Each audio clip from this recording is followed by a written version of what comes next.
Está começando o nosso Equalizar o Cast. Equalizar o Cast.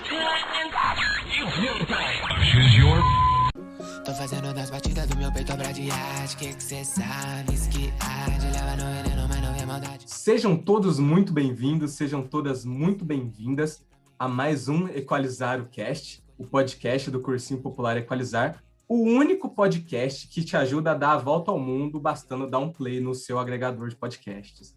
Eu sou João Batista, provavelmente você já ouviu minha voz, se não, é um prazer te conhecer. E eu falo diretamente de Poços de Caldas, as terras frias dessa cidade primaveril. E comigo está aqui o João Vitor, uma voz nova aqui no podcast. Se apresente para nós, João. Oi, gente. Olá a todos, olá a todas. Eu sou o João Vitor, sou um dos presidentes do Equalizar, junto com minha amiga Maria, e tô de calor aqui hoje no Equalizar o Cast. É uma honra muito grande participar com vocês e vou tentar contribuir com tudo aí, com o Joãozinho e com o resto da galera. E o episódio de hoje, né, com certeza você já sabe o tema porque viu na nossa arte de divulgação, mas a gente vai falar um pouco sobre diplomacia e globalização, galera. Né, parece um tema meio espinhoso, meio difícil, meio complicado. A gente vai tentar descomplicar para vocês. E para falar um pouquinho para a gente tem um timaço de especialistas, então se apresentem para nós, galera. Começar aqui. Eu sou o André, eu também sou professor no Equalizar, professor de Geografia. Estudo Geografia na UFMG e faço parte também de um grupo de pesquisa, o Grupo Continente. E estou aqui esperando para poder agregar muito para essa discussão. Boa noite a todos, eu sou o Pedro, também sou aluno da Geografia. Atualmente eu resido em Belo Horizonte, sou professor de Geografia no Equalizar. E é isso, gente. Estamos aqui para tentar conversar um pouco sobre esse assunto embaraçado hoje. Eu sou a Natália, eu também participo do Equalizar como monitora de História. Eu cheguei a formar em Administração Pública alguns anos atrás, mas depois eu decidi fazer outra faculdade e agora eu estou cursando Relações Econômicas Internacionais na UFMG, aqui em BH, né? Mas não só por isso eu realmente moro em BH também. Oi, pessoal. Meu nome é Flávia, eu conheci a Equalizar através do João, então esse é meu primeiro contato com vocês. Muito obrigada pelo convite. E eu sou estudante de Relações Internacionais na PUC e faço pesquisa de iniciação científica sobre cooperação e diplomacia, então eu gosto muito desse tema. Como vocês podem ver aí, o que não faltam hoje são especialistas, né? O podcast até pesou. E para a gente começar a conversa, galera, eu queria que vocês contribuíssem um pouco falando assim, na percepção das áreas de vocês sobre o que é a globalização e, sobretudo, talvez uma visão mais crítica. Assim. A globalização ela é boa, ela é sempre boa, ou ela também pode ser ruim, enfim. Né? E como é que as relações diplomáticas contribuem de alguma forma para esse sistema globalizado que a gente vive?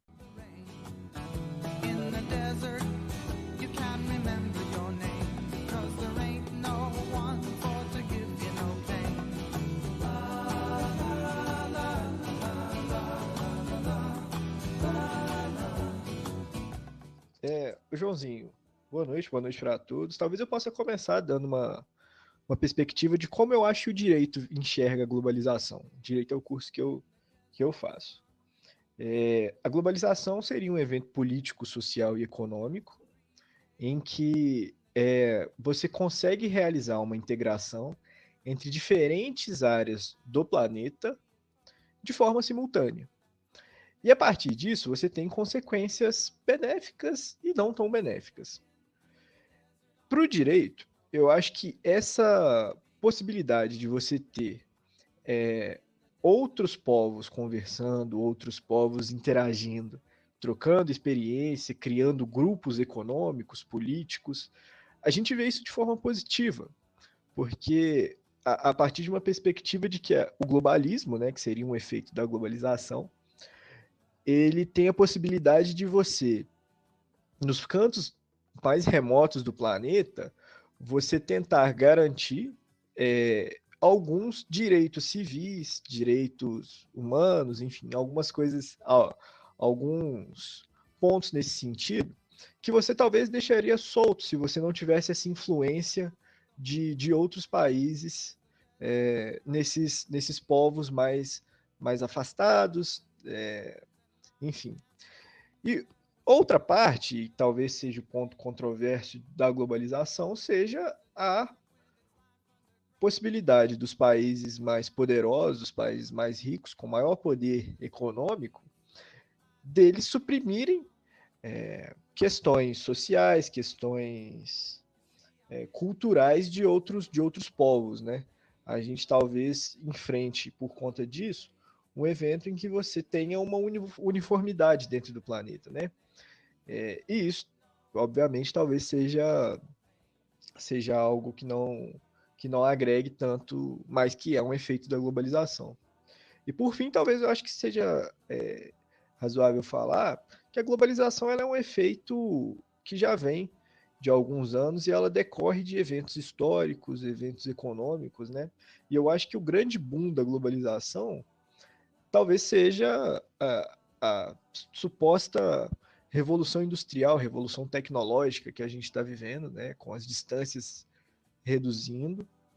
E além disso, a pandemia foi uma prova bem concreta de como a gente consegue se relacionar com diferentes lugares de forma muito mais rápida, né? Então, talvez seja essa um pouco a visão do direito, em que é um evento talvez inevitável, que traz coisas interessantes, em que você pode tentar garantir direitos, tentar garantir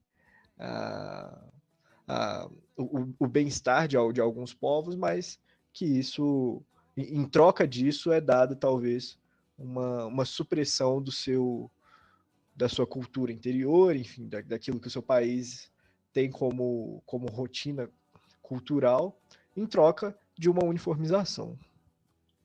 Falando um pouquinho do que a geografia pensa sobre a globalização, eu acho que tem uma visão bem mais crítica do que o direito apresenta, sabe? Na geografia, a gente vê a globalização justamente como a expansão de um processo, a expansão de um sistema capitalista, né, que vai se impondo ao redor do mundo aos poucos. E da mesma forma que o sistema do capitalismo foi se moldando através da história, a expansão e a globalização, ela também se adapta, né, passando pelas revoluções industriais, atingindo o seu máximo, assim, nesses tempos recentes, onde a comunicação estabeleceu um novo patamar de proximidade, né? Quem está acostumado a estudar geografia para o Enem tem aquela imagem famosa, né, de com o passar do tempo e desenvolvimento dos métodos de transporte, o mundo vai diminuindo, até chegar em um momento que com a internet você consegue mandar uma informação do Brasil para o Japão em alguns segundos, né? Então, a globalização é esse processo, né, de aproximação do mundo e que, de uma forma mais crítica, a geografia não vê isso como de todo bom, né? Essa fábula da aldeia global, onde os países se aproximam e se unem, vê nisso também uma espécie de coerção de países centrais na hora de, por meio da globalização, impor sua cultura, suas ideologias, seus métodos aos países que são periféricos a essas ideologias. Então, tem essa parte mais punk da globalização que, escondida dentro dessa fábula que a globalização seria vantajosa para o mundo todo, tem uma questão muito agressiva de apagamento de cultura, apagamento de conhecimentos nativos, de povos, e por aí vai. Eu vou complementar a fala do André dizendo o seguinte: não sei o que a Relações Internacionais pensa, também não sei o que a história pensa, acho que vocês vão poder falar melhor sobre isso. Mas acredito eu que na visão da geografia, o processo de globalização, se para o direito é um processo de, não se esqueci a palavra, interligação, foi essa palavra que foi dita? Não, centralização, no caso, né? Para a geografia, eu acho que o que define a globalização de uma visão crítica, como o André falou, é um processo de descentralização. Porque por mais que os centros de poderes se tornem visíveis, né? Estados Unidos, União Soviética, enfim, passando pela linha da história, ao mesmo tempo as outras camadas vão se fragmentando. Por exemplo, com o mundo globalizado, a gente tem McDonald's por todas as partes. Um exemplo assim, que a gente usa em sala de aula. Porém, a mesma globalização acabou com as comidas locais, né? Os pequenos restaurantes, por assim dizer. Então, assim, ao mesmo tempo que ele é um processo de integração, ele é um processo de desintegração, porque ela vai desintegrando tudo aquilo que era existente e trazendo coisas novas de outros lugares, e acaba que os países mais poderosos conseguem impor o seu modelo de vida aos países mais fracos, por assim dizer. Então, gente, fica meio. Eu vou tentar não entrar assim, em uma discussão muito técnica e tudo mais, mas falando um pouco assim, pela lógica das relações internacionais e um pouco da economia também, é muito difícil a gente conseguir dissociar assim, diplomacia de globalização no mundo de hoje. Diplomacia, assim, ela não necessariamente vai ter a ver com a gente discutir. Alguém chegou a comentar sobre a ampliação do capitalismo e etc. Mas se você vai pegar de onde que começou a diplomacia é, assim, de uma maneira meio chula, são essas interações entre os diferentes, vamos chamar de estados, mas poderiam ser qualquer grupo estruturado assim de sociedade. Então a gente começa lá já na antiguidade mesmo, qualquer comunicação entre esses diferentes povos que tinham uma estrutura de governo, você já vai chamando de diplomacia. Mas a diplomacia ela ganha mais força cada vez que a globalização ela vai aumentando. E aí vem sim um papel muito forte do capitalismo, porque é ali com a Revolução Industrial que você vai diminuindo as fronteiras mesmo, você acelera os canais de comunicação e acelera os meios de transporte, e você cria uma maior interdependência entre as economias nacionais. E também maior influência de status políticos. Hoje mesmo a gente vê como que talvez uma eleição ali nos Estados Unidos, ela afeta necessariamente as eleições do Brasil. Então você vai aproximando mais os países e vai fortalecendo essa necessidade de estruturação da diplomacia. Então você tem, naquele momento de expansão do capitalismo, né, quando todos os demais países, pelo menos da Europa e Estados Unidos se juntam também, ali no final do século XIX, quando eles vão quebrando as fronteiras da primeira Revolução Industrial, você tem um momento de maior formalização do direito internacional e dos acordos internacionais, e você tenta estruturar como que vão ser formadas essas relações. E aqui, acho que a geografia, talvez, nesse aspecto, ela tenha um posicionamento mais crítico mesmo. Dentro das relações internacionais, eu acho que isso é trabalhado de uma maneira mais... Como é que eu posso dizer? Mais prática, assim. É mais observado os efeitos em cima do mundo e dos povos e das relações entre os povos, do que mais um julgamento daquela situação, se isso é bom e é bom para quem, porque nunca vai ser bom para todo mundo.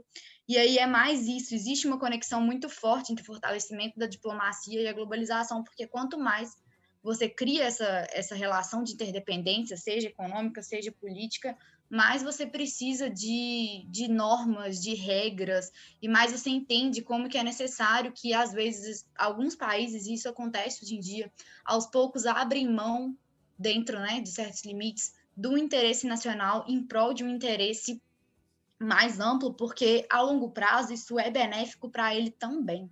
Então eu acho assim que é uma conexão que é importante de ser feita, porque ela está por todos os lados, assim, não tem como dissociar diplomacia, de globalização, de economia, enfim, é uma coisa que é difícil a gente, né, restringir a discussão, porque uma coisa leva a outra e é difícil se controlar. Eu concordo muito com o que a Natália falou. Então, só para complementar a fala dela, eu acho que a gente que é de RI, a gente é mais idealista, assim. É lógico que dá para pensar a diplomacia e a globalização com essa crítica que o André fez de uma cultura tentando se sobrepor à outra, mas nas RI a gente pensa muito em diplomacia ligada à cooperação. Então, uma ideia mais bonitinha, assim, de nações querendo alcançar uma coisa boa, tentar caminhar para um lado mais de paz.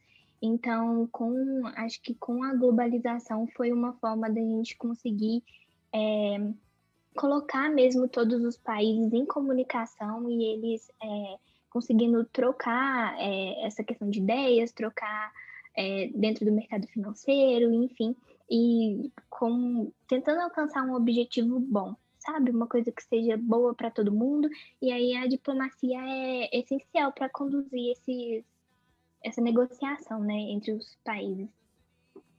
Assim, alguém comentou sobre, né, o papel do capitalismo e como que isso acaba eliminando pequenas sociedades que estão fora desse espectro capitalista, eliminando povos e culturas. Mas, assim, eu acho que, inclusive, por isso a diplomacia ela é tão importante, porque eu acho que o processo de globalização, posso estar enganada, mas eu acho muito pouco provável que ele vai retroagir. Não consigo imaginar um momento em que a gente, no nível de fronteira tecnológica que a sociedade, né, a vida humana alcançou, alguém vai chegar e falar, não, gente, pera, vamos comunicar menos, vamos usar transportes menos rápidos. Eu acho que isso não vai acontecer. Então, assim, a gente tem esse processo, ainda mais esse processo capitalista um pouco agressivo, com outros povos e outras culturas que não tenham a mesma visão de mundo, e justamente para isso que é tão importante a diplomacia, porque não vai existir uma não conexão com esses povos, não vai existir uma redução das interações, uma redução da interdependência. Então, o que a gente precisa fazer é que esse processo ele não seja destrutivo, que independente dele, sejam preservadas outras culturas, outros modos de vida. Só complementando a discussão, é porque nesse mundo globalizado que a gente tem, obviamente, a diplomacia se tornou um pilar das relações internacionais e extremamente importante para a condução, né, da sociedade. Mas um novo agente, né, novos agentes que surgiram foram as próprias empresas privadas que atuam de forma independente dos seus estados. Que isso impacta também na nossa diplomacia e na própria relação que a gente tem com o mundo. Alguns exemplos disso, um mais atual, é como as empresas de produção de vacina fazem diplomacia sobre o seu nome, não sobre o nome de um governo. A gente teve o exemplo agora do governo brasileiro negociando diretamente com a Pfizer, não com o estado ao qual a Pfizer está submetido, porque justamente por meio dessa globalização surgiu esse espaço em que empresas multinacionais perdessem sua ligação com o território, uma vez que elas têm escritórios de administração na Europa, blocos de criação nos Estados Unidos, linhas de montagem na China. Então a gente tem esse novo agente, né, no contexto diplomático, e nesse caso da Pfizer, ela funciona como um agente diplomático na venda de vacinas, mas em outros grupos, como por exemplo McDonald's, não sei qual grupo empresarial ele faz parte, mas ele chega, se instala no Brasil e toma atitudes empresariais, né, de um uso corporativo do território, independente da noção do Estado brasileiro e do Estado norte-americano, né, estadunidense. Então, a gente tem a implantação de uma unidade do McDonald's em uma cidade interior e junto daquele McDonald's a venda de um produto e de uma ideologia, tipo, porque comer McDonald's tem, sabe, um valor, né, assim, cultural. E quando a pessoa deixa de preferir o lanche típico da cidade ou ter alimentação típica daquele povo para preferir uma coisa que chega de fora, é aí que a gente está falando que a globalização pode ter um caráter negativo quando ela apaga pequenos produtores, apaga de forma pequena a cultura daquela região. Então, é disso que a gente estava falando na geografia, numa questão mais crítica da globalização. Não esse extremo radical de apagamento de povos indígenas, mas também desse apagamento sistemático, mas pequeno, que a gente vive no nosso cotidiano. Eu acho que a gente pode definir, assim, isso é uma discussão mais geográfica, como uma descentralização do território, acho que por assim dizendo. Você concorda, André, um pouco com isso? Descentralização em que sentido? No sentido de que a gente não tem mais um território no padrão, um território que a gente conhece. As empresas moldam o território à sua forma, por assim dizendo. A gente não tem mais um Estado nacional moldando um território, a gente tem uma empresa fazendo mexendo nesse jogo de xadrez, por assim dizendo. Como você citou no exemplo das vacinas, você não é mais um Estado, não é mais um território negociando com outro território. O território tem que sentar para negociar com algo que às vezes nem... Sim.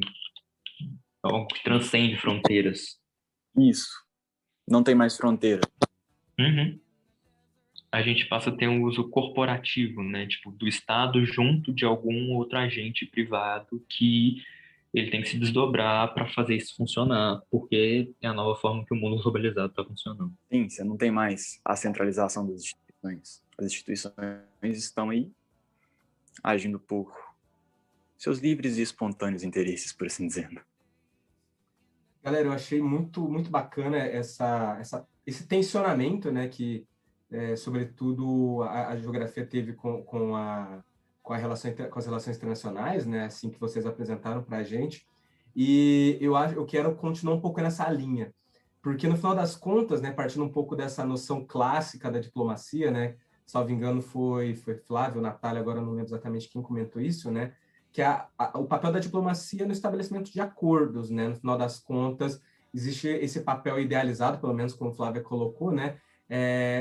Do estabelecimento de relações de paz, né? Relações de acordo mútuo entre uma nação, entre mais de uma nação, entre duas ou mais, né?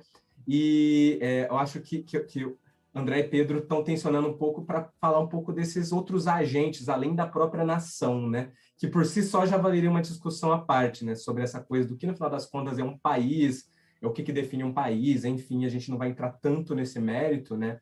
Mas eu queria que vocês falassem um pouco, assim, sobre como que tudo isso relaciona com a forma como se faz diplomacia no presente, né? A gente tem algumas instituições nacionais que acabam tendo um papel decisivo dentro dessas relações internacionais, dentro da diplomacia que a gente conhece hoje, né?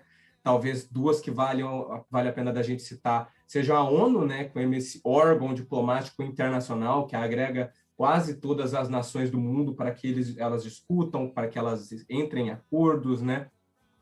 Então, vale a pena, talvez, Flávia e Natália comentarem um pouquinho como que é esse funcionamento, né, de um órgão como a ONU, que vem justamente depois do final da Segunda Guerra Mundial, meio que para evitar que um outro conflito como aquele acontecesse, né? E como é que, nessa visão mais crítica que a geografia, esse tipo de instituição entraria, né? E como é que esses outros agentes conseguem interferir dentro de uma instituição como a ONU, ou até mesmo, por exemplo, o Itamaraty, né? Que é esse órgão diplomático brasileiro. Eu posso falar um pouquinho, assim, eu acho que quando a gente fala em organizações internacionais, acho que é um pouco automático, a cabeça de todo mundo vira já para a ONU, que acho que hoje, a maior organização internacional. A ONU, ela surge, sim, a partir de 1945, fim da Segunda Guerra, e ela surge como meio que uma herdeira do que antes era a Liga das Nações. E aí, essa Liga das Nações, ela surgiu ali em 1900, cara, não sei de cabeça, mas 1915, ali logo depois da Primeira Guerra, com o objetivo de impedir que houvesse uma Segunda Guerra. Eu falei 1915, não tinha acabado a guerra ainda não, né, gente? Mas foi ali que começou as negociações ali por volta dessa época. Mas ela acabou falhando porque foi uma ideia idealizada pelo presidente dos Estados Unidos na época. Só que depois, o próprio Estados Unidos, ele não conseguiu que o Congresso americano aprovasse a entrada dos Estados Unidos na Liga das Nações. Então, você tinha a maior potência do mundo já naquela época, né? Que a Inglaterra, ela perde um pouco sua força internacional, tanto econômica quanto bélica. Depois da Primeira Guerra, você tem a nação mais poderosa do mundo que não faz parte da Liga das Nações. Obviamente deu tudo errado, até porque dos acordos firmados depois da Primeira Guerra, né, as restrições para o Estado alemão, enfim, aquela questão mais histórica que eu não sei se quão vale a pena entrar aqui no momento, mas o que interessa é que a Liga falhou. Apesar da existência dela, aconteceu a Segunda Guerra, e após a Segunda Guerra a gente tem a criação da ONU, e com o objetivo assim, de ser uma organização que fosse intergovernamental mesmo, tentando garantir a paz entre os países. Então, assim, ela é um ponto discutível, e aí a gente vai ter dois pontos assim, principais que sempre são levantados sobre a eficácia, de fato, da ONU em fazer essa proposta de garantia da paz e segurança internacionais, que é quando os países, de fato, interferem, os interesses particulares dos países interferem nas decisões da ONU, e aí sempre aparece os Estados Unidos, né? E também, quão eficaz é essa garantia de paz se não há uma maneira de Eu tô pensando numa maneira legal de falar isso. Assim, eu vou usar um exemplo da justiça comum, da justiça nacional de cada um dos países. Você tem aí o Código Nacional, Constituição, normas, como fala? Esqueci, infraconstitucionais, esqueci as palavras, gente. Mas você tem a legislação brasileira em todos os seus aspectos, e você sabe, como indivíduo, que uma vez que você não cumpra a legislação brasileira, você vai sofrer sanções e penalidades por parte do Estado. Seja uma multa, seja, enfim, uma prisão, alguma coisa vai acontecer. E no caso do direito internacional, isso não acontece. A ONU ou qualquer outra organização internacional, ela não tem por si só meios de propor sanções a estados que violem os acordos ou violem as propostas de paz e o comportamento, entre aspas, né, o comportamento internacional que é sugerido dentro da organização. Então, ser levantadas essas duas questões de, assim, até que ponto isso é eficiente, de fato, em manter a paz e a segurança internacionais e garantir, assim, algum instrumento normativo que faça com que os estados obedeçam a acordos ou tratados, que são, em síntese, assim, a mesma coisa, ou até mesmo em normativos, como, por exemplo, a Carta da ONU e os países que assinaram ali. Não existe amor em SP, um labirinto místico, onde os grafites gritam. Eu queria puxar um tópico a partir da fala da Natália, que é o seguinte, né? A Natália comentou sobre o exemplo da Liga das Nações, né? E da não presença dos Estados Unidos, né? E eu penso um pouco na visão dos Estados Unidos e algumas outras potências, né, no contexto atual, no que diz respeito ao papel desses países em uma organização como a ONU ou em outras organizações internacionais, né? Porque a impressão que eu tenho é que, no final das contas, essas organizações, elas são tão poderosas que, no final das contas, essas relações diplomáticas, elas não são muito horizontais, né? No final das contas, a gente sempre sabe que tem alguns países com algumas vantagens, né? Como o próprio Estados Unidos, que faz parte do Conselho de Segurança da ONU, que é um conselho restrito com só 5 países, enquanto dezenas de outros países acabam tendo menos poder de participação na tomada de decisão por não estarem dentro do Conselho de Segurança, por exemplo, né? E aí eu fico pensando, né, como é possível fazer relação internacional sem essas nações, né? O quanto que é possível algum tipo de relação, estabelecimento de parcerias, né, acordos internacionais que não passem por países como Estados Unidos, por exemplo, né? E uma coisa que me chamou muita atenção na fala da Natália, né, é esse comparativo entre como que acaba funcionando a justiça comum, a justiça nacional, né, que tem da qual a nação acaba tendo uma capacidade de intervenção, né, e essa intervenção ela também é um tema em discussão dentro das relações internacionais, né, e será que, até que ponto que ela é válida, até que ponto que ela não é válida, até que ponto que esse tipo de intervenção é uma manifestação de poder e de manifestação de algum tipo de relação opressiva de uma nação com a outra, né? Então, eu queria ouvir um pouquinho de vocês sobre isso. É que eu acho que eu posso extrapolar um pouco da geografia, né? Mas aí, se eu falar alguma coisa errada, as meninas das Relações Internacionais me corrijam. Mas é que nesses órgãos supranacionais, como o ONU e outros que a gente tem aí, são órgãos de discussão multipolar, né? Onde tem diversos países discutindo para tentar chegar em um consenso. E o consenso sempre é recomendatório, né? A ONU não tem o poder de obrigar um país a fazer alguma coisa. Mas isso não apaga as relações bilaterais que acontecem de um governo para o outro, de um estado para o outro, né? Tanto que é comum surgirem grupos de políticos ou ideológicos justamente para contrapor o poder de algum desses países, né? A gente teve um grupo há pouco tempo atrás que foi muito famoso, ainda tem uma certa influência até os dias de hoje, são os BRICS, né? Que são países emergentes, Brasil, Rússia, Índia, China e África do Sul, que se uniram para fazer uma frente de investimentos, né? Fazer o seu ali entre eles.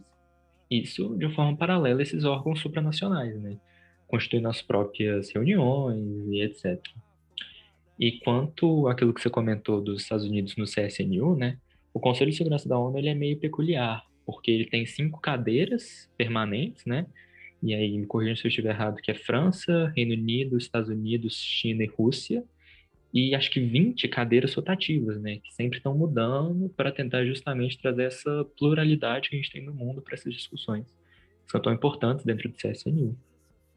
Mas é isso, foram só algumas observações. Vou lançar uma polêmica. Foi mal. Eu só ia falar das cadeiras. É porque na verdade são 10 cadeiras, mas está tendo essa discussão ainda, né? 10 cadeiras rotativas, mas está tendo essa discussão ainda de abrir para serem 20 cadeiras. É possível que isso mude no futuro. E a diferença dos membros permanentes para os membros... O que acontece no caso do Conselho de Segurança? Ele é um órgão muito especial, assim, por isso ele é o mais conhecido, porque ele é o único órgão da ONU que tem a possibilidade de tomar decisões vinculantes. Ou seja, a grande maioria, praticamente todas das decisões da ONU, elas são decisões quase, assim, são conselhos. Elas não têm poder vinculante sobre os estados e, no caso do Conselho de Segurança, ele tem. Então, você teve o caso aí de intervenção entre aspas, né, da ONU, foi uma intervenção dos Estados Unidos, mas os Estados Unidos ele conseguiu permissão na ONU, dentro do Conselho de Segurança, para intervir diretamente na guerra síria.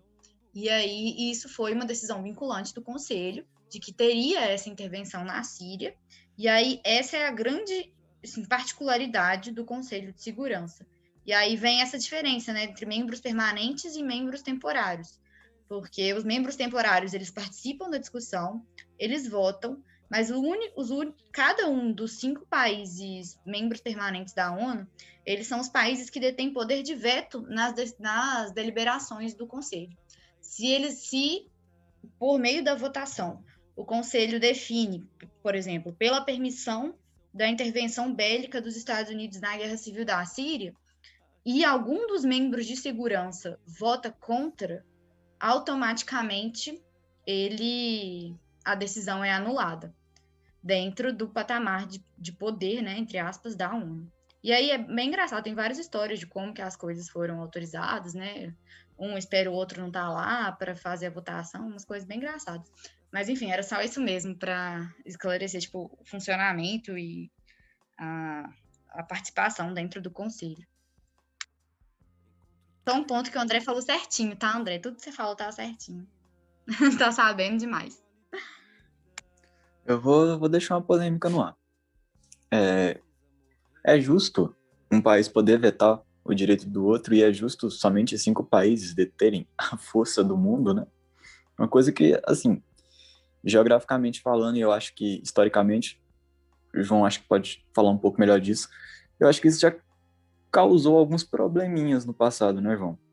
E também outras vezes, por assim dizer. Porque, assim, poxa, eu vou deixar a segurança no mundo na mão de 5 países que, ok, nem sempre eles cooperam entre si, mas ainda assim soa como algo peculiar e um pouco antidemocrático. Acho que pelo fato de, poxa, então tudo que se faz no mundo precisa passar pelo crivo de 5, né? Aí a Natália falou um ponto que é interessante, que já rolou de um votar uma coisa sem o outro estar lá. Eu fico assim, gente, isso parece nosso congresso em Brasília, não é tão organizado assim. Mas é mais um comentário assim, mais na brincadeira. Sobre justiça e democracia, são critérios meio instáveis para se falar no Comitê da ONU, né? Porque se um desses países é obrigado a fazer uma coisa que ele não quer, ele tem força suficiente para fazer os outros se arrependerem. Então, acho que, tipo assim, mais do que justiça e democracia é uma medida de segurança, né? Mas é a minha opinião pessoal em relação a os 5, né? Esse poder do veto dos 5 aí. E também tem uma questão histórica, né? Por que algum desses países não entraram ou entraram nesse veto aí. Talvez uma questão sobre que a Natália falou, sobre a força vinculante, né, desses acordos realizados na ONU, né? Um ponto interessante sobre tratados internacionais e afins é que eles são lá realizados pelo chefe do executivo, né, geralmente, e a partir disso eles são ratificados, né, dentro dos países signatários, geralmente pelo poder legislativo do país. Então, um exemplo disso, por exemplo, é o Acordo de Paris, que foi recentemente, foi feito acho que em 2015 e foi ratificado pelo Brasil em 2016. E isso dá força vinculante dentro do país, não fica só como um direcionamento para o cumprimento do acordo, né? Isso faz com que a população que integra aquele país signatário do acordo faça com que ela possa cobrar, fiscalizar, enfim, verificar se o acordo que foi realizado de forma multilateral está sendo cumprido dentro do país. Talvez essa seja uma forma de você dar um pouco mais de efetividade aos acordos que são realizados tanto na ONU ou então em órgãos multilaterais como o Mercosul, enfim, a União Europeia, ou acordos entre esses órgãos multilaterais, né? Então, assim, existem alguns acordos mesmo que influenciam de fato a legislação nacional dos países, e aí você tem um efeito de fato desses acordos, porque isso impacta na vida e na decisão ou na política interna do país. Mas essa questão de não ser uma legislação vinculante é porque, assim, um dos pilares do direito internacional, ele é a manutenção da soberania dos países. Então, assim, nenhum país consentiria em abrir mão da sua soberania para estar à mercê de um direito internacional. Então, ele é muito a necessidade de manutenção da soberania e a necessidade de consentimento do país. E aí sim existem, né, esses acordos ou esses tratados que eles necessariamente implicam em mudanças na legislação interna, mas caso um país ele fira um acordo que ele assinou, não existe um órgão internacional que vá ir lá cobrar que esse país ele cumpra aquilo que ele mesmo determinou. Você pode até realizar cobranças ou, assim, tentar algumas sanções econômicas, mas não existe uma força internacional que tenha a capacidade de fazer isso. Até porque o país, em nenhum momento, nenhum país, assim, se dispõe a isso. Nenhum país se dispõe a abrir mão da sua soberania em prol de um sistema internacional. E aí, essa eu acho que é uma das grandes dicotomias, né, do direito internacional e uma das grandes dificuldades de você ter um sistema internacional, porque ele sempre depende do consentimento dos outros países, até para coisas que eles mesmos se dispuseram a respeitar. Se em algum momento, não sei, em alguma crise política dentro de um país, ele simplesmente decidir ir embora da ONU e desrespeitar tudo que eles assinou lá ao se tornar signatário da carta, ele vai fazer isso sem qualquer consequência institucional. É possível que algum outro país, aí você pega Estados Unidos ou China, etc., aplique por si só alguma sanção a ele? Sim, mas seria, que você pontuou muito bem, seriam relações entre os países.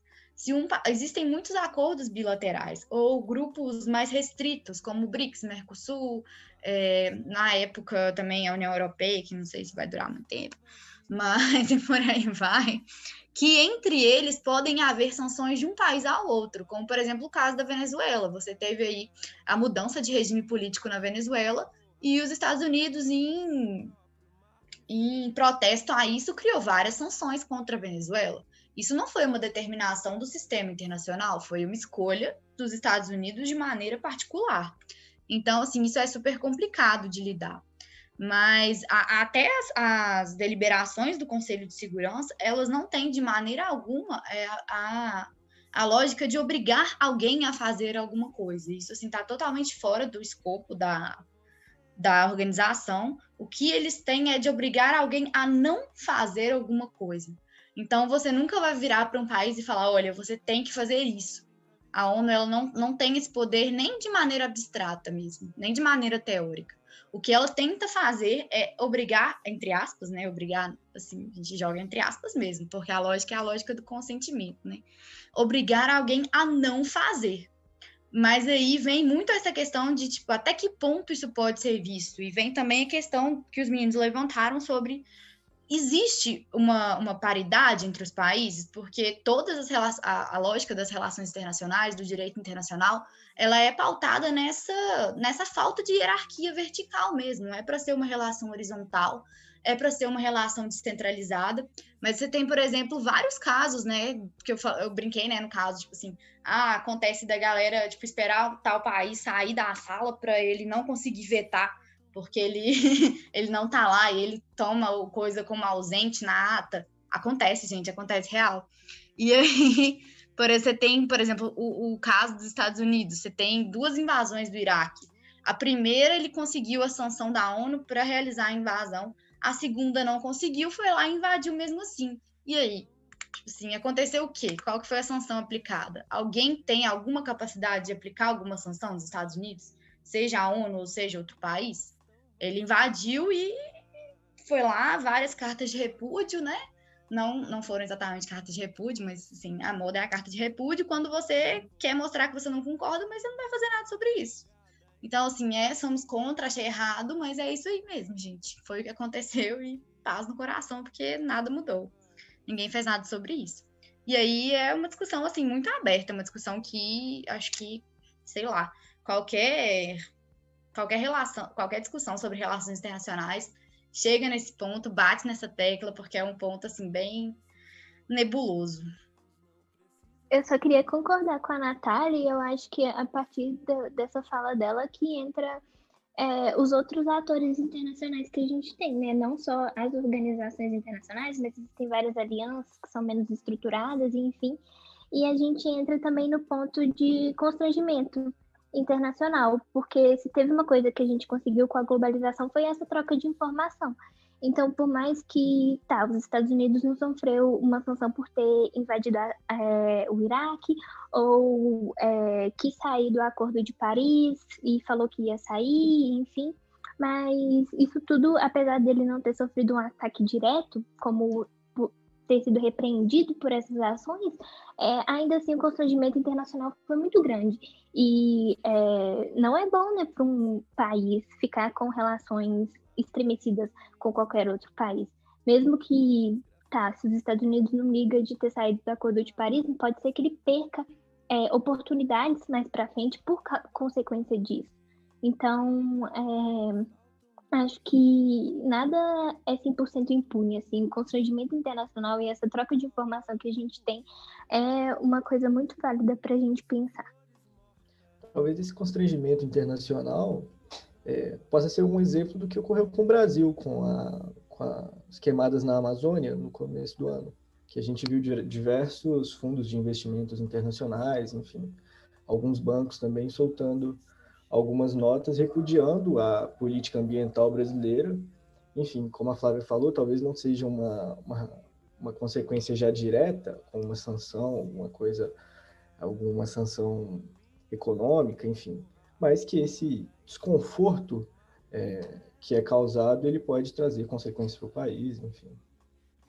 Só para completar o que o João falou, essa história da Amazônia é um exemplo perfeito, porque foi com todas as más decisões para com a Amazônia que o governo brasileiro teve, que, se não me engano, foi a Holanda e algum outro país que congelaram o fundo amazônico. Então, não foi uma sanção direta, assim, de falar nós não vamos fazer troca comercial com você, mas foi uma sanção de a gente estar com dinheiro congelado que poderia ser muito bem usado para preservar a Amazônia e talvez fazer uma coisa muito legal para essa preservação, para ajudar as comunidades indígenas, enfim. Então, é um exemplo que eu acho, assim, excelente. Eu queria puxar esse assunto que vocês estão comentando, né, que acabou se falando um pouco sobre o Tratado de Paris, né, que é um tratado que tem a ver com a questão das mudanças climáticas, né, e aí vocês acabaram puxando, né, a política internacional ambiental do governo atual, que tem sido muito problemática, para dizer o mínimo, né, o nosso chanceler, né, o nosso ministro das Relações Internacionais, o último, né, que estava até poucas semanas atrás, o Ernesto Araújo, que se mostrou alguém absolutamente distante dos problemas ambientais e pouquíssimo interessado em fazer uso das relações internacionais para tentar fazer algo nesse sentido, né? No final das contas, faz parte de um projeto negacionista político, né, e governamental. Mas, enfim, como é que as relações internacionais, no final das contas, podem ajudar pragmaticamente nesse combate às mudanças climáticas, né? Vocês já falaram um pouco aí sobre, por exemplo, o Acordo de Paris. Esse final de ano agora tem uma conferência das Nações Unidas que está pautada na questão das mudanças climáticas, né, que é a COP26, que vai rolar em Glasgow. Enfim, na visão de vocês, assim, no final das contas, como que as relações internacionais podem contribuir para que, de fato, a gente consiga mudanças significativas e melhoras significativas no que diz respeito aos problemas relacionados a mudanças climáticas, assim? Ou não tem como mudar? Vocês não têm esperança? Eu tenho esperança, sim, tá? Eu acho que, inclusive, é com a cooperação que a gente vai conseguir atingir uma preservação ambiental e conseguir lutar com as mudanças do clima. Inclusive, o tratado da UNFCCC, que é a Convenção da ONU para Mudanças Climáticas, se não me engano, se não for o tratado com mais assinaturas, é um dos tratados com mais assinaturas. Então, isso mostra que, apesar da gente sempre pensar em RI e olhar para a economia e para acordos assim, de comércio, apesar disso, o meio ambiente continua sendo essencial assim, da gente debater. E existem vários tratados ligados a isso, da Amazônia, que a gente estava comentando agora. Tem o Tratado de Cooperação Amazônica, que todos os países amazônicos fazem parte desse tratado. Um dos objetivos dele é justamente promover a ação para ajudar todos os países, então para melhorar, por exemplo, a saúde das pessoas que vivem em região amazônica. Isso ajuda muito a população do Brasil que mora ali perto. Então, eu acho que é justamente com essa diplomacia e com os acordos internacionais relacionados a isso que a gente vai conseguir caminhar para uma preservação ambiental. Lógico que, né, tem altos e baixos, tem Estados Unidos saindo do Acordo de Paris e depois voltando, enfim, mas acho que é devagar e sempre, assim, que a gente consegue uma mudança. Já eu sou meio desagrestado em relação a isso um pouco por alguns motivos, né? O primeiro disso foi uma coisa que até a Natália falou há umas falas atrás, que os tratados, a ONU recomenda, né, um conselho, mas cabe ao país manter essas legislações. E no caso do Tratado Amazônico, a gente teve um ministro do meio ambiente que estava facilitando o tráfico de madeira e a venda ilegal, sabe? Então, eu acho que tem sim suas vantagens, né, na afirmação desses tratados, mas que eu acho que a coisa ainda tem muito caminho pela frente, não só em nível internacional, mas no próprio governo mediando seu território, sabe? E outra coisa também é que, às vezes, nesses tratados internacionais, a gente tenta criar meios, né, para promover essa preservação, mas a gente acaba se deturpando, como, por exemplo, a venda de crédito de carbono, né?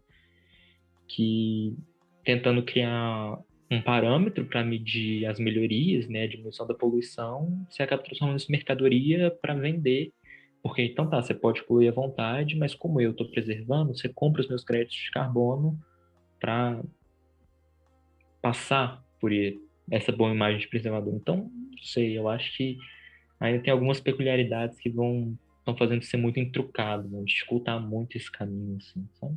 André, explica um pouquinho melhor para nós o que são os créditos de carbono.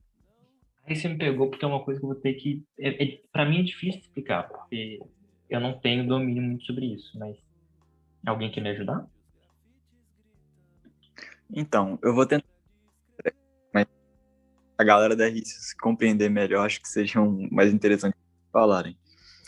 Mas até então, basicamente, o que a gente vê em geografia é basicamente isso que o André acabou de falar. Ó, os países possuem determinado número de cartas de crédito.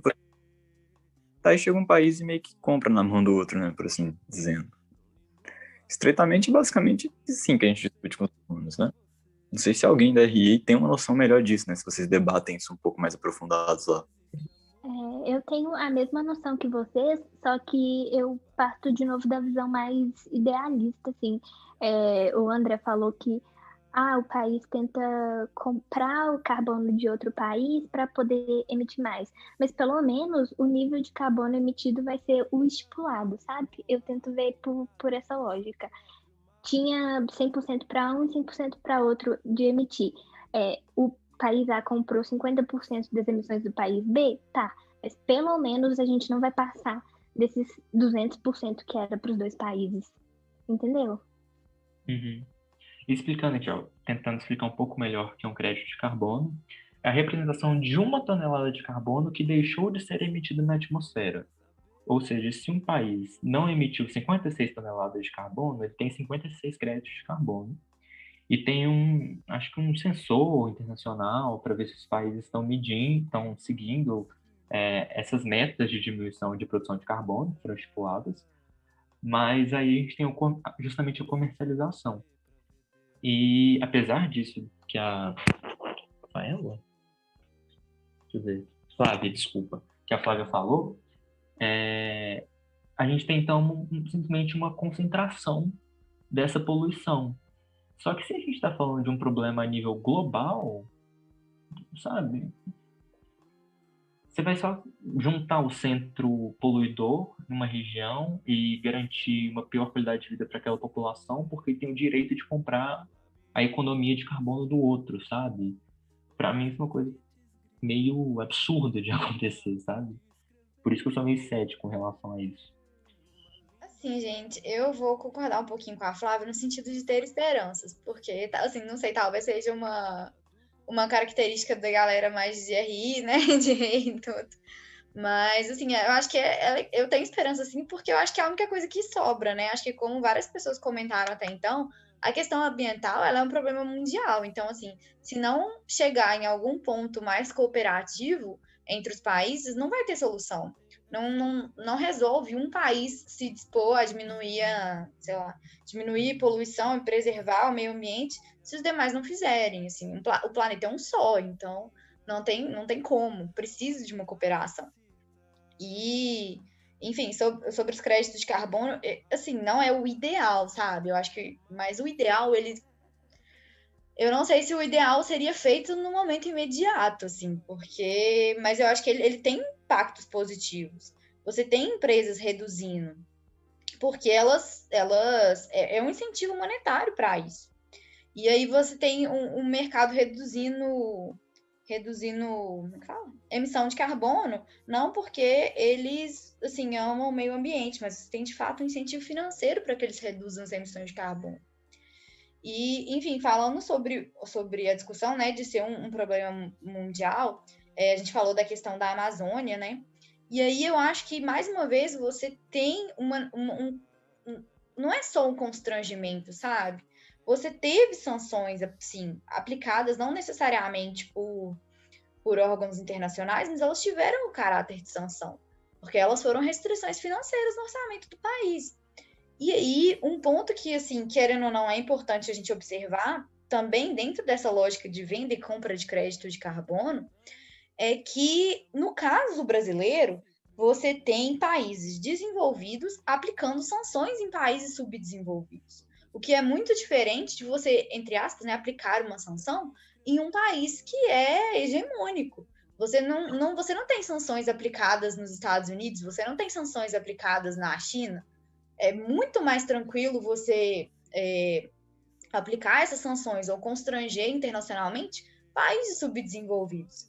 E, assim, eu não estou defendendo a destruição da Amazônia de maneira alguma.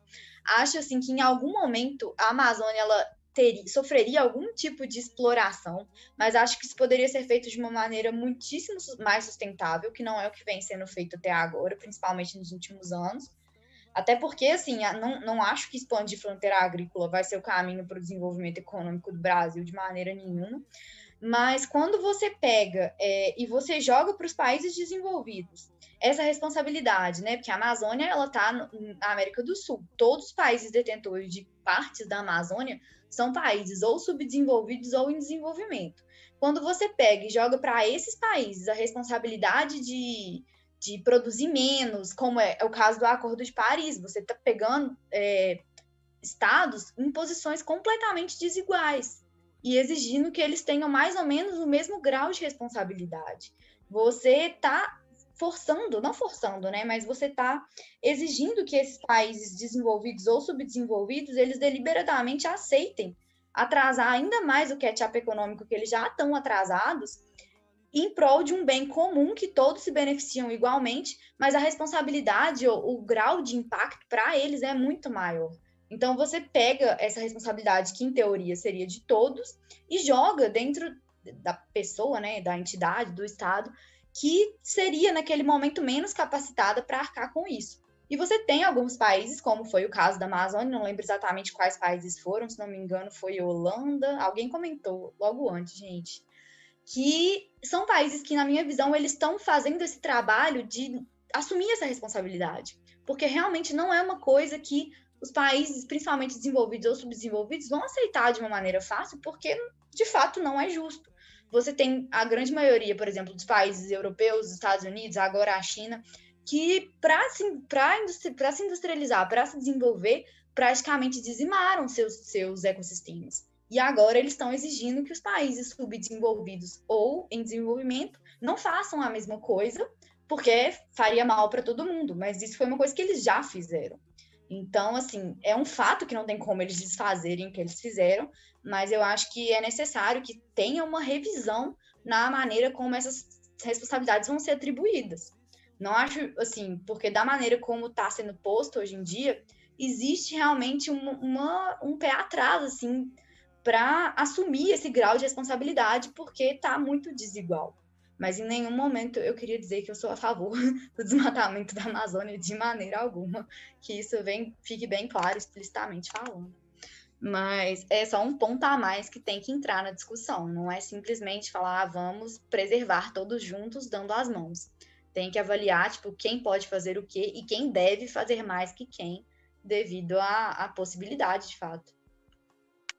E uma coisa que rola também, complementando essa fala da Natália, é uma culpabilização dos países em desenvolvimento ou subdesenvolvidos, mas ao mesmo tempo que tem uma jogada de poluição para cima deles. Como assim? A gente tem empresas multinacionais de produção poluente que têm suas sedes financeiras e administrativas em países desenvolvidos, né? E se essas sedes não poluentes, uma vez são burocráticas ou até em sistema de bolsa, enquanto as montadoras, maquiladoras e outros tipos de empresas mais poluentes, extração de minérios, são localizadas em países em desenvolvimento desenvolvidos, que pesa justamente, não nos créditos, muitas vezes não no crédito de carbono, mas no balanço de poluição daquele país. Então você tem a criminalização, culpabilização de um país em desenvolvimento tentando fazer esse catch-up econômico, quando justamente o país desenvolvido que prega a não poluição jogou para estes outros países essa poluição, entendeu? Ou ficou confuso? Eu acho que deu para entender, André. É isso que eu queria adicionar. E acaba que isso também é o que dá ponta, né, para o discurso negacionista que a gente vê em relação à Amazônia, né? As pessoas falam, mas X país derrubou a mata dele para poder ficar rico. Aí quando chega na minha vez, eu tenho que manter a minha mata, eu tenho que me preservar para que, bom, eu não fique rico, né? Aí entra naquela questão do desenvolvimento desigual. Mas acaba que eu, particularmente, acredito que não tem meio que um caminho, sabe? Pra gente conseguir preservar tudo. Porque, bom, o Brasil vai tentar fazer a parte dele, né? Vocês entendem? Não no sentido literal de que o governo brasileiro vai tentar fazer as coisas certinhas, porque a gente sabe que não vai, governo nenhum vai. Ainda mais de um país igual o nosso, que, bom, não precisa nem falar, né? Você tem uma bancada do boi no Congresso, né? Um Congresso ruralista, por assim dizer. Então, eu acredito que, assim, para que se tenha uma mudança no futuro, eu acho que vai depender muito das gerações do futuro, do que eles vão querer como política, porque um ponto que a gente discute na geografia é o seguinte: o discurso que as pessoas vão usar é mas o PIB do Brasil é atrelado ao agronegócio. Mas, assim, o PIB deixou de ser uma medida há muito tempo, né? Então, vale a pena você continuar desmatando para que se tenha mais concentração de renda? Porque, bom, basicamente é isso que vem acontecendo. Só que a gente entrou numa era de informação tão complicada e complexa, porque ao mesmo tempo é bom, ao mesmo tempo é ruim, que as pessoas simplesmente usam de uma gama gigantesca de fake news para poder validarem coisas absurdas. Por exemplo, isso que eu acabei de falar. Mas a França avacalhou o norte-africano inteirinho e agora quer me dizer o que eu devo ou não fazer com meus territórios. meio que eles pegam um discurso que tem bem mais coisas por trás e vendem isso como se fosse uma verdade universal. Outro caso que, bom, é pouco discutido, né? Inclusive o ministro do Meio Ambiente falou que os países estavam reclamando de venda de madeiras do Brasil, mas eles estavam comprando. E aí você pensa, poxa, o que a Suécia desmatou lá nos anos 50, o que a Noruega desmatou, o que os Estados Unidos desmatou, é o mesmo tipo de árvore que se tem na Amazônia? Quanto tempo demora para crescer um pinheiro? Quanto tempo demora para crescer um paraju, por assim dizendo? Então, não sei se vocês conseguem perceber, mas é um discurso que também vem maquiado de uma carga, não vou dizer nem negacionista, mas uma carga de mau caráter muito grande. Porque as pessoas, mas tal país desmatou e eu não desmatei, eu preciso desenvolver.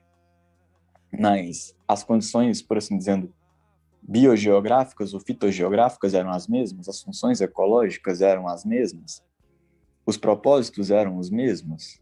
Eu acho que a gente vai caminhando para um cenário de meio ambiente que está ficando muito difuso, que está sendo tomado por fake news, e eu acredito que para resolver a questão é só as futuras gerações. Eu não falo nem a nossa, nem nossos filhos, mas talvez os nossos netos que possam fazer isso de uma maneira melhor.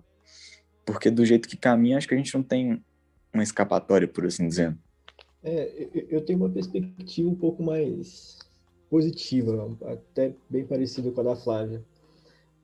Eu entendo que talvez a gente tenha uma dificuldade social para se desenvolver um modelo planetário de preservação ambiental e algo nesse sentido, mas acho que a gente tem exemplos interessantes e que funcionam nessa geração, sabe?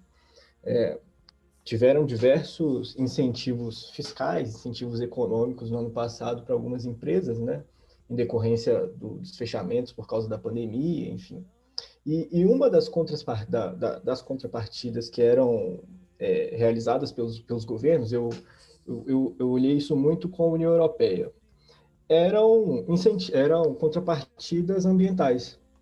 Então, você dava algum incentivo fiscal, algum subsídio econômico, enfim, algum empréstimo, algo nesse sentido para as empresas, e como contrapartidas, ela tinha que reduzir a emissão de carbono, enfim, reduzir o consumo de material que não possa ser reciclado, aumentar o nível de reciclagem. Os países deveriam ter esse tipo de comportamento. Então, eu acho que essa é uma medida que pode efetivamente trazer resultados, sabe? Então, a partir disso, como nos Estados Unidos a gente citou diversas vezes o poder econômico, a influência global que eles têm um presidente hoje que é muito interessado, muito envolvido nessa pauta ambiental.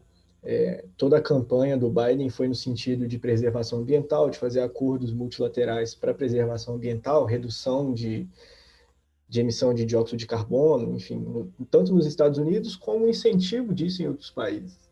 E além disso, como em algum outro momento, não sei se a Flavinha falou sobre isso, você tem atrelado à preservação ambiental incentivos econômicos de empresas privadas, de grupos de investimentos, né? Para você geralmente fazer um investimento em determinado país, em determinado lugar, você observa como que é o comportamento daquela sociedade, se você respeita os direitos civis, enfim, sem entrar na discussão mais ampla do que seriam direitos civis de uma sociedade, mas você tem uma observância disso antes de se fazer um investimento, e um dos quesitos que é observado, além de governança, né, a capacidade política do país, enfim, é a questão ambiental. E com essa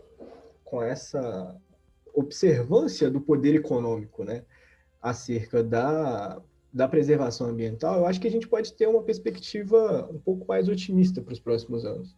Provavelmente não vai ser o universo ideal, em que a gente vai ter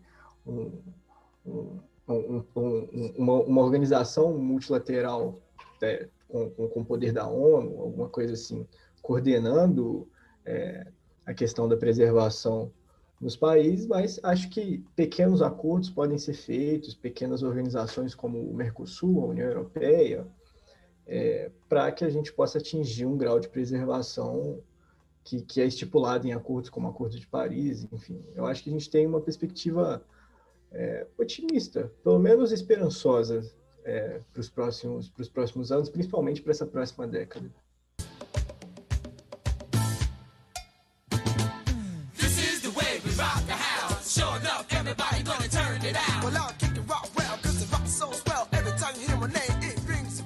Então, pessoal, é isso. A gente vai terminar nosso papo aqui.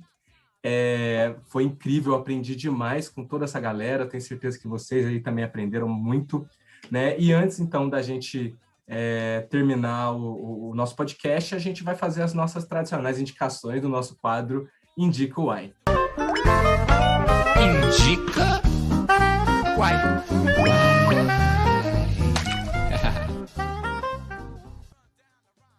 Bom, falar aqui, primeiro que eu sou meio pessimista sim, isso não é só da geografia, da minha pessoa também. Agradecer o convite, né, para estar aqui. E de indicação, quem quiser entender um pouco mais sobre a globalização, esse capitalismo que a gente está vivendo de plataforma, vou indicar aqui o meu grupo de pesquisa, o Grupo Continente. Vocês podem pesquisar no Instagram ou Twitter, vocês vão achar. A gente está tendo até um evento agora no YouTube para quem quiser ver essa discussão sobre como internet, capitalismo, esses aplicativos de transporte, plataforma funcionam. E se alguém quiser uma coisa mais leve, é só ouvir Batidão Tropical da Pablo, vocês vão gostar. Fica aqui a indicação musical também, ó. Show pra vocês, tá? Obrigadão, gente. A minha indicação hoje... Eu assisti uma série recentemente muito boa sobre diplomacia, sobre acordos com outros países, que é Sobrevivente Designado. Tem na Netflix, é bem tranquilo de achar. E trata muito disso, dessas relações internacionais, de como construir acordos, como o Poder Executivo executa esse tipo de acordo, esse tipo de situação. E, além disso, tem um documentário no Globoplay muito bom também, que se chama Amazônia, Sociedade Anônima, que retrata um pouco do desmatamento, como que as sociedades que eles vivem tentam preservar o ambiente em que vivem, enfim, é bem interessante. E, por fim, agradecer muito a presença, agradecer ao João, todo mundo que participou. Foi uma discussão bem legal e espero voltar assim que me chamarem. Então, vou agradecer o convite, obrigado pelo convite de todos, foi um assunto bem legal, a gente conseguiu dialogar bastante. Bom, o que eu vou deixar como indicação? Cara, é complicado para mim pensar o que eu vou deixar como indicação. Enfim, vou recomendar o mesmo documentário que recomendaram anteriormente, esqueci o nome de quem falou isso, me desculpem. Também indico o grupo de pesquisa do André, porque eles desenvolvem um trabalho legal. E caso tenha algum leitor, alguém que tenha mais interesse por ler, tem um livro muito bom, que chama Histórias Globais, do Presente ao Passado, que é de uma autora que chama Candice Goucher, que ela desenvolve um trabalho fantástico no livro dela, vai explicando as relações de meio ambiente, evolução do capitalismo, da globalização, que é um papo muito interessante, e eu deixo isso como indicação para vocês. E obrigado a todos. Então, gente, muito obrigada pelo convite mais uma vez. Foi muito bom, assim, foi a primeira vez que eu participei de um podcast. Estava um pouco insegura sobre, né, se eu conseguiria falar bem, como que seria a discussão, mas gostei muito da experiência, muito legal mesmo. Meus parabéns para os organizadores. E estava aqui, né, pensando o tempo todo durante o podcast o que eu iria indicar, porque, nossa, tem muita coisa que eu gostaria de indicar. Então, eu decidi indicar uma coisa num tema que eu gosto muito, assim, e ele que é economia, o tema da discussão econômica mesmo. E é um tema muito restrito ao ensino superior, e eu acho isso muito errado. Eu acho que a gente devia ver mais disso na nossa base educacional. Então, eu vou indicar um livro que é grande, mas não precisa ler ele todo de uma vez. Se for lendo aos poucos, serve também, que chama Desenvolvimento como Liberdade. Ele foi escrito por um cara que chama Amartya Sen, é um economista indiano, vencedor do Prêmio Nobel, aí, sei lá quando exatamente, mas na década de 90. E é um livro incrível, assim, não precisa de muito conhecimento técnico prévio na economia. São coisas, assim, um termo ou outro que vocês não conheçam. Vocês podem ir lá jogar no Google e aprender rapidinho. É um livro incrível, é meu livro preferido, assim, em termos de economia, né? E eu acho que vale a pena demais. E aí eu vou fazer igual o André e jogar, tipo, uma indicação, né, dentro do nosso tema de discussão e uma outra indicação aleatória, que é, assim, que eu preciso muito indicar, eu indico para praticamente todas as pessoas que respiram, que é, tipo assim, por favor, gente, assim, leiam Harry Potter, é um livro muito bom, uma série muito boa, E aí eu falo para ler mesmo, só ver o filme não vale, porque assim, vale a pena demais e eu acho que o mundo seria um lugar melhor se as pessoas lessem Harry Potter. Então, até mais, galera, até mais para quem assistiu até aqui, ouviu até aqui. E espero poder participar também em outra ocasião, se possível. Gostei bastante. Até mais. Muito obrigada também pelo convite, pessoal. Gostei muito do que eu vi do projeto de vocês, então acho que vocês estão fazendo um trabalho muito legal. E de indicação, eu vou deixar para vocês o @ de um Instagram de um projeto que eu participo, que é uni.clima. A gente está tentando trazer mais sustentabilidade para a PUC, que é a faculdade que eu estudo, e aí no Instagram a gente fala muito sobre cooperação para o meio ambiente, sobre problemas de meio ambiente, como que a gente pode começar a ser sustentável dentro do nosso ambiente de trabalho, ou dentro da nossa casa. Então, eu acho muito legal, acho que essa mudança e essa preocupação ambiental tem que começar com todo mundo, né? Dentro da cabecinha de todo mundo. Então, é isso. Muito obrigada pelo espaço que vocês me deram. Pessoal, a minha indicação é de um podcast, né? Não sei se algum dos meus colegas aqui já ouviu ou escuta, né? Que é o Xadrez Verbal, que é um podcast assim que fala, sobretudo, de geopolítica, né? Fala de relações internacionais, né? Acaba falando de diplomacia, né? Que é um podcast feito por dois historiadores, né? O Felipe Figueiredo e o Matias Pinto. E ele acho que é um dos podcasts mais completos em termos de informação, assim, que eu já ouvi no caso, né? Tem que estar com um pouco de fôlego para ouvir, né? São episódios, às vezes, muito longos, muitos deles passam das 4 horas, né? Então, se você quiser ouvir, não tenha pressa, vai escutando aos poucos, mas vale muito, muito a pena mesmo. E eles estão fazendo aí também uma série sobre o coronavírus, né? Relacionado com a temática deles, então vale super a pena vocês também escutarem esse especial e os episódios normais deles também, né? E é isso, pessoal. Eu quero agradecer muito o João aí, meu parceiro aí de hoje, nossas convidadas e convidados, a Flávia, o André, a Natália e o Pedro, né? Dizer que as portas estão sempre abertas para vocês, quando vocês quiserem colar aí de novo, se quiserem propor temas, né? A gente está sempre aí de braços abertos para acolher tudo que vocês têm a dizer. E a gente se encontra no próximo Equalizar o Cast. Muito obrigada mais uma vez. Tchau. Ai, ficou... Quando for cortar, corta essa parte. Que eu falei tchau e comecei a rir. Eu ia parar a gravação, eu mutei meu microfone.